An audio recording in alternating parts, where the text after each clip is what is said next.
Olá, mais uma vez estamos aqui para consolidar nossa amizade. Trazemos hoje um assunto interessantíssimo, porque você não escapou da pandemia, e eu também não. Vivemos momentos de apreensão, cheios de dúvidas, questionamentos, polêmicas, mas sobrevivemos, o que é mais importante, porque infelizmente muita gente não está aqui para contar o seu depois da pandemia, mas nós estamos, graças a Deus.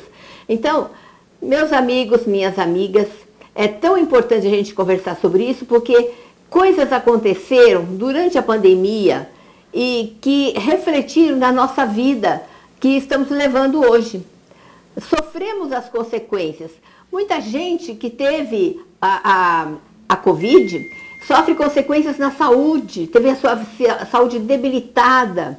Eu não tive, graças a Deus, na minha família ninguém passou por isso, mas nós vivemos como se tivesse havido uma letargia social, houve uma paralisação da vida social. Nós enfrentamos momentos muito difíceis e antes da pandemia nós tínhamos uma vida completamente diferente. Eu não sei se vocês sabem, mas eu tenho um grupo de mulheres que se chama Mulheres Atrevidas. Temos 40 mulheres. E nós tínhamos uma vida social ativa. Nós íamos a teatros, nós íamos a cafés, nos reuníamos para longos bate-papos e interação com outras pessoas. Nós fizemos eventos na Casa de Cultura, onde cada uma das mulheres pôde apresentar seus dons, seus talentos. Tinha uma que era, inclusive, lia a mão, era cigana. Então, nós fizemos coisas muito interessantes, passamos tardes maravilhosas, saímos à noite, muitas vezes tivemos que sair com vários carros, chegamos a ter uma van para levar todo mundo para um teatro. Nós fizemos coisas assim que dava uma, como se diz, uma alegria a mais, especialmente para as mulheres que já têm uma vida em família consolidada. Muitas delas já têm seus netos, já têm a sua aposentadoria. Então são pessoas que estão buscando novas alegrias. E nós tínhamos essa vida social agitadíssima. Infelizmente, na véspera que foi anunciada a pandemia, nós estávamos com um evento marcado para o outro dia na Casa de Cultura. Infelizmente tivemos que cancelar. Vocês não imaginam o que se seguiu depois. Buscávamos conversar com as pessoas e até isso era difícil. Parece que falar ao telefone iria ter contaminação. Era uma coisa terrível. Eu me lembro que eu não fiquei tão assustada, eu mantive meu escritório, mantive a minha rotina, mas os clientes não iam mais ao escritório, todo mundo tinha medo. As pessoas ficavam assustadas. Bom, acabou que esse período passou. Quando terminou, que a gente falou assim, agora nós precisamos retomar essa vida que nós tínhamos, aqueles momentos, eu tive uma decepção, confesso a vocês, porque nem o grupo ficou tão ativo mais. As pessoas ficaram mais, cada uma cuidando da sua própria casa, da sua própria vida, fechadas numa redoma. E isso, gente, vamos e convenhamos, não é a melhor solução. Não é o que se espera de uma vida em sociedade. Eu adoro estar com as minhas amigas. Eu adoro levá-las a passeios, desfrutar novos ambientes. Lembro que nós fomos conhecer a Eclusa, lá para o lado de São Carlos, perto de uma cidade lá, não me lembro, onde um barco sobe numa ponte e para 14 metros para depois atingir o leito do rio, nessa altura, no outro ponto. Uma coisa que eu jamais imaginei, que havia um degrau no rio de 14 metros. Nós levamos as nossas amigas, as mulheres atrevidas. Então eu costumo dizer que depois da pandemia, as mulheres, em vez de atrevidas, ficaram quietinhas, mulheres quietinhas. E eu faço de tudo para despertá-las. Fico cutucando uma e outra, de vez em quando ligo, faço um monte de coisa. Mas é difícil, confesso. Mas algumas, graças a Deus, conseguiram sair dessa bolha e estão aí a toda, buscando alternativas. E é por isso que eu trouxe hoje a Márcia Lucchesi aqui, que é assistente social, que é amiga de longa data, que participou de trabalhos que eu fiz junto à Ordem dos Advogados, a Comissão da Mulher Advogada, da Lapa. E ela conheceu um trabalho que eu fazia justamente para trazer mulheres de todos os segmentos em eventos voltados para saúde da mulher, direitos da mulher, atos contra a violência doméstica, beleza, interação social. Nós fizemos muitos trabalhos lá na OAB Lapa. E esse trabalho a Márcia participou. Então é por isso que a nossa amizade acabou se consolidando. E hoje ela está aqui para falar da sua experiência pós-pandemia e de como que ela está sobrevivendo a isso, porque ela também é como eu, gosta de amizades. Então, com vocês agora, eu vou perguntar para a nossa amiga que está aqui presente, o que é você, Márcia, o que você está fazendo para sobreviver à pandemia que acabou colocando uma espécie de gaiola, redoma à nossa volta? Boa noite. Realmente, a pandemia me trouxe uma nova visão de vida. Por quê? A minha filha é enfermeira, então na época da pandemia, ela ficou na linha de frente. E eu fiquei em casa com meus netos, né, para ela não transmitir nada para mim e nem para as crianças. Então, na época da pandemia, meus netos estavam em escola híbrida, né? Então, eu participei toda aquela transição da criança na escola através do computador, que não deu certo.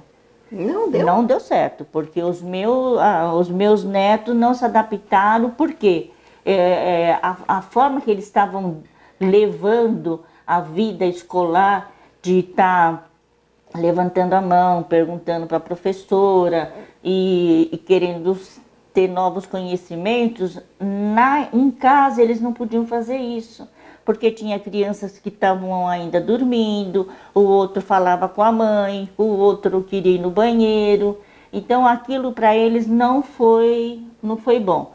Para mim, eu fiquei presa realmente, mas eu me adaptei a fazer o quê? Os meus trabalhos manuais. Então, eu aprendi muito a fazer artesanato.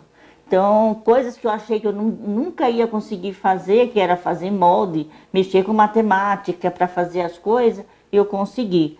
E consegui também fazer com que, aonde eu moro, um grupo de quem não era idoso, era um grupo de pessoas que podiam sair. Então, o que eles fizeram? Eles foram buscar na UBS, foram buscar a fralda geriátrica. Teve outro morador que tinha uma frutaria, então ele trazia, a gente comprava, ele parava, deixava as coisas na porta pra gente. Então, eu comecei a me movimentar aí. Disso eu conheci muita gente através desse grupo de moradores, principalmente com as idosas que ficaram sozinhas em casa. Então, essas idosas precisavam tomar medicamento, mas como é que elas iam na UBS? Então, quem podia sair ia lá e buscava. E você fazia isso? Eu fazia isso para ajudar. Eu montei esse grupo. Nossa, que importante, Márcia, isso é muito importante. Parabéns. Condomínio. Porque o que você tá dizendo vem de encontro ao meu próprio inconformismo. Esse inconformismo que eu tenho de repente, a pandemia ter parado tudo, ter deixado as pessoas assim tão reclusas, fechadas em si mesmas, como eu disse, numa redoma, isso só poderia trazer péssimas consequências na saúde emocional, física das pessoas. E o que você fez é muito parecido com o que eu sempre fazia e que depois que a pandemia acabou, a gente viu que muita gente sofre até hoje as consequências de ficar esse período enclausurado. Eu, no meu caso, como eu tive mais experiência com a morte da minha mãe, muito antes da pandemia, então quando eu vi os anúncios, né, feitos na mídia, que eu vi aquele monte de cova, né, tudo junto, que eu acho que aquilo lá não devia nem de ter sido mostrado em televisão, e isso me deu um gatilho para minha síndrome de pânico. Então eu não queria sair, eu não queria fazer nada, porque aquilo foi um gatilho realmente, né? Aí depois da pandemia, aí eu pensei bem o que eu ia fazer. Aí eu resolvi ter uma estratégia para poder passar tudo isso. Voltar à vida ativa. A vida ativa. Então eu fui atrás de grupos de terceira idade para fazer viagem. Fui atrás mesmo grupo do condomínio, né? Fui atrás de política, fui atrás do Conselho Gestor de Saúde. Como eu estou muito ligada na saúde, isso foi um escape. E você foi conselheira, Márcia? Eu sou conselheira. Você é conselheira de qual unidade? Do AMA Sorocabana. Do AMA Sorocabana. É, e do Conselho da Regional da Lapa. Certo, então parabéns a você, tudo isso foi bom. Mas é importante você falar isso porque as pessoas que estão nos assistindo, nesse momento muita gente deve estar pensando, pô, eu passei por isso, não saí disso ainda. Mas dá tempo de sair, dá tempo de você voltar e pensar numa possibilidade de se inteirar da realidade que te cerca e interagir com as pessoas. Porque outras pessoas também estão dependendo de que alguém tome a iniciativa de trazê-las de novo ao convívio. Então, se você está nessa situação, eu acho que esse depoimento da Márcia é muito importante e ele vem tocar meu coração e com certeza toca o seu. E se você está nessa situação, não pense que é só você. Muita gente está assim, mas as pessoas ficam esperando que alguém tome a iniciativa. Tome você mesma ou você mesmo essa iniciativa e busque formar grupos que participem de um assunto, de um tema, de uma forma de se distrair. Façam um passeio, marquem um passeio num shopping, um passeio num clube, um passeio num parque, uma caminhada. Isso é fundamental. E na medida que o tempo passa, vocês vão encontrando juntos outras formas de ocupar o tempo de uma forma saudável, positiva e que só vai agregar valor à sua vida. A sua vida depende de você. Se você ficar esperando amanhã não é hoje. Amanhã a gente nem sabe se vai existir. Nós sabemos que hoje nós estamos aqui. Agradecemos a Deus porque acordamos, abrimos nossos olhos e a vida estava nos esperando. Com chuva, com sol, nublado ou não, a vida estava ali nos esperando. E a nossa obrigação não é outra senão viver da melhor forma possível. Márcia, o que você colocaria de importante agora em relação à saúde, especialmente, que você é bem ligada a isso, as pessoas que estão sofrendo síndrome do pânico, que ainda tem vários medos, tem gente que ainda não sai de casa. O que você poderia sugerir? Algum apoio do município, da cidade ou do estado? Como que você vê essa situação? Em primeiro lugar, eu acho que uma academia, hoje em dia, é essencial. Muito bem. Então, existem academias com preços populares que você vai, principalmente até para idoso, né? Então, a abordagem da academia para idoso é muito importante. Eles são gentis, os professores são maravilhosos. Então, você fazendo o seu exercício mesmo leve, você se torna uma outra pessoa, né? E na área de saúdes públicas, na área da saúde, nós estamos tentando, isso com a Secretaria Municipal de Saúde, ter verbas para fazer um equipamento só para pessoas que têm as sequelas da Covid. E isso é sequela emocional também. Quais são as sequelas que você tem observado com mais frequência na população que você tem contato? É o medo. Medo? Medo generalizado? Generalizado. O medo de você pegar uma coisa que a outra pessoa pode ter pego. Medo de contaminação, contaminação. Aí tanto faz a Covid na época, como nós tivemos o problema da dengue, também que o povo também estava com medo da dengue. e agora o medo é da sarna. Mesmo sarna? Mesmo sarna. Voltando, isso eu lembro de essa situação de sarna, quando era criança, nunca mais ouvi falar disso. Então, quer dizer, tudo isso faz com que a pessoa, eu não vou sair porque eu posso me contaminar. Meu Deus! Né? Mas ela tem a medicina alternativa, ela tem a hoje há recurso contra recurso tudo isso, né? Para ela sair dessa bolha que ela se meteu. Tá. Você falou que vocês estão em conversas com a Secretaria Municipal de Saúde e tem algum projeto em andamento? Qual seria? O projeto que a gente está querendo é realmente tratar da família, porque não só a pessoa que teve a Covid ou conviveu com a Covid e quem faleceu, o parente que faleceu com a Covid, precisa de um tratamento. Mas, poxa vida, né, Márcia, nós já estamos sem a pandemia, já terminou, já tem mais de 2 anos. E até hoje, então, não existe da parte do governo nenhuma medida de apoio emocional às pessoas que passaram por isso. Isso é lamentável, porque foi muito fácil falar fique em casa, foi muito fácil falar tome a vacina, foi muito fácil tudo isso, mas ninguém deu a mão às pessoas que passaram por essas situações de uma forma efetiva. E olha que quantos profissionais nós temos hoje aí que precisam trabalhar na área da psicologia, da psicopedagogia, da neurologia, na psiquiatria. Nós temos profissionais aí aguardando uma possibilidade, desempregados, que querem trabalhar e poderiam fazer um excelente trabalho à população. Eu já ia sugerir de uma outra forma. Eu vejo que essas situações que aconteceram, eu acho que faltou o entrosamento entre as políticas do Estado e do município. Nem digo da política nacional, que seria muito mais abrangente, né? Que poderia encampar tudo isso.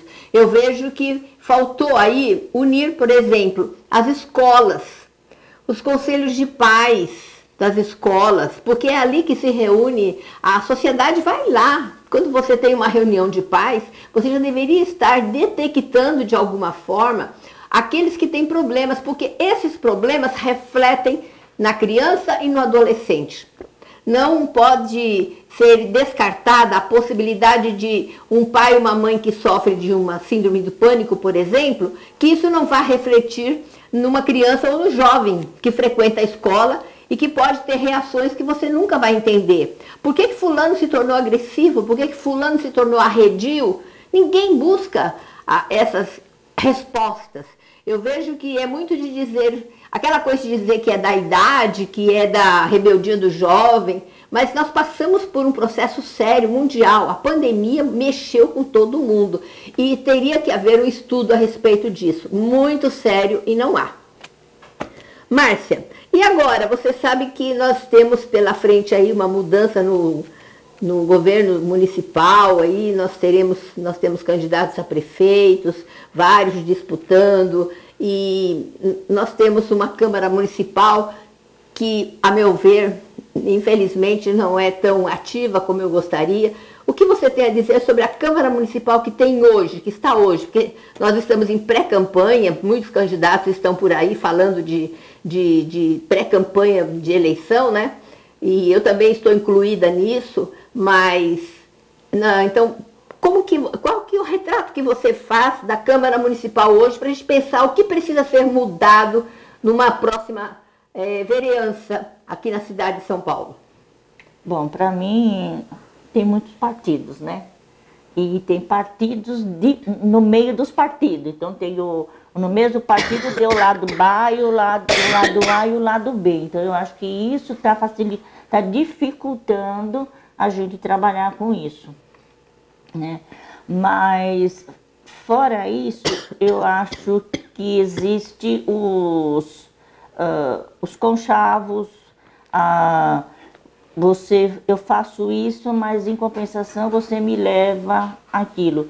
E eu vejo isso na saúde, principalmente na saúde. Então o que você está dizendo, Márcia, é que infelizmente falta transparência. Exatamente. Falta transparência, tanto por parte do governo, talvez executivo, quanto dos parlamentares, que são os vereadores, e que nós queremos que agora, para a próxima gestão, os que forem eleitos agora para começar em 2025, tenham uma preocupação maior com a população, uma preocupação em ser transparentes, em não ter aquela coisa de fazer um agrado ao colega votando num projeto dele que não tem valor nenhum para a cidade ou para o povo, só para ele votar num projeto seu que é importante. Se você, que hoje você deve ter muitos candidatos por aí, muitos pré-candidatos, se você é um pré-candidato a vereador, coloque a mão na consciência e pense que nós estamos para servir a população.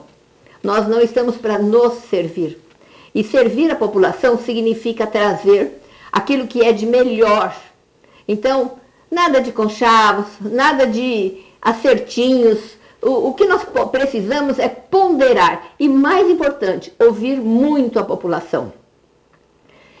Fazer audiências públicas é importante demais, mas saia a campo, ouça a população, ouça o que ela tem a dizer, chame a população para o seu gabinete. Senhor vereador e senhora vereadora, tá bom? Eu acho que nós estamos, assim, terminando nossos momentos, eu só né? Tenho uma Você gostaria de sugestão? Por favor. Doutora, o gabinete volante. Muito importante, né? Muito importante, porque às vezes eu não tenho condições de ir até lá, o gabinete do vereador. Por N motivos, né? Isso, no meu caso, por problema de mobilidade reduzida, então tem tudo isso. Mas se o vereador marca e vem até a população, eu acho isso fundamental. Realmente, você falou uma coisa que é verdade.